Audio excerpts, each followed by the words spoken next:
Karimnagar BRS MP అభ్యర్థి బోయినపల్లి వినోద్ కుమార్ ను గెలిపించాలని మున్సిపల్ చైర్పర్సన్ ఆకుల రజిత వెంకన్న కోరారు. శుక్రవారం రోజున పట్టణంలోని 2వ వార్డులోని ఇంటింటికి తిరుగుతూ ఎన్నికల ప్రచారం నిర్వహించారు.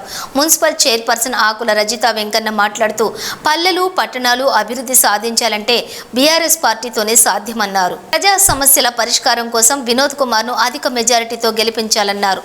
ప్రచార కార్యక్రమంలో municipal vice chairperson Aileni Anitha, councillors Bhojarama, Ravinder, Konkati Nalinidevi, Perika Bhagyareddy, Harish, Govind, Ravi, Bala Supraja, co option members Shankar Reddy, మాజీ మున్సిపల్ చైర్పర్సన్ సుద్దాల చంద్రయ్య, పట్టణ అధ్యక్షులు అన్వర్ పాషా, మాజీ కౌన్సిలర్ లక్ష్మణ్ నాయక్, పూదరి రవి, రాజేష్, మమత, రక్షిత, రవళి, కార్యకర్తలు తదితరులు పాల్గొన్నారు.